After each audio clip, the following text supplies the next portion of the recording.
gaaban kadib ayaa waxaa soo ifbaxday sheekadana waa sheekadii wilwaal inuu ku hurgan yahay gaalwaduna iyo siduu jigjiga ku qabsaday sababtuse maxay talo ahayd jigjiga awal baa anaga lahaan jirnay laakiin waxa weeye waxaa jiray ceel ku yaala jigjiga oo laga wada cabo siduu marka wilwaal ceelkaas uga qaaday oramadan sheegayna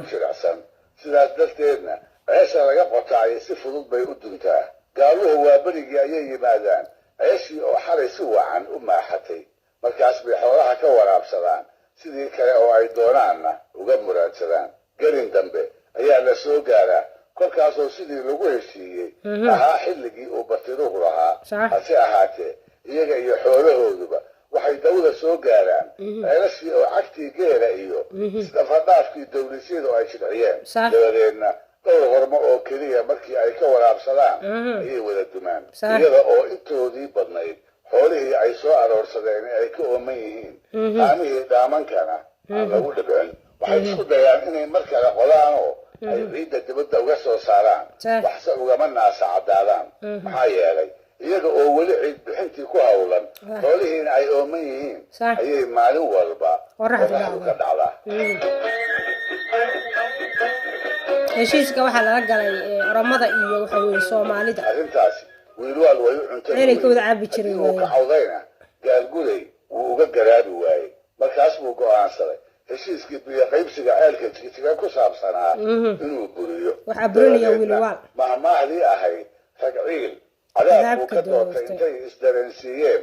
iyo isaga iyo raggiisiiba waxay tala kaga iba beeshay isla weynida gaalguday inay dagaalka xigaan Soomaalida waa la khiyaan waxa la ceelka biyaha maalinka dhan baan ka cabaynaa wax yeelaan oo dagaal waa lama huraane leeyihiin u doontaanoo ay cudud iyo ciidan ugu irkan karaan kolba waxay tala gorfeeyaanba ugu dambaystii waxay ka badin waayeen inay u qayla dhaansadaan Soomaalidii xilligaa ugu ooda dhoweyd ee xagga bariga ka xigtay kuwaasoo loo diray ilka ka kooban odaya culculus oo uu garaadku soo waa dhulkan Puntland la yiraahdo maanta Puntland la yiraahdo weeyo cidda ugu dhashay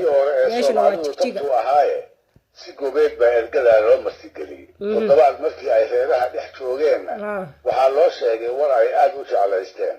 waxaa loogu bishaareeyey fariintii garaadka in la yeelay ciidan baa loo doonaya laga ogolaaday ciidan loo soo diray lahayn baa loogu ballan qaaday in loo soo gurman doono oo rag farda iyo qalab dagaalba loo soo diri doono waa sii socdaan iyagu ceelka waa sii wadaysaa sheekada qaad la socda ayaa u darbatay sadcaalkii ay ugu noqon lahaayeen galbeed iyo dhulkoodii qaybtan waa qaybtii labaad la socda saddexaad iyo afraad iyo kuwa ka dambeeya ay martida u ahaayeen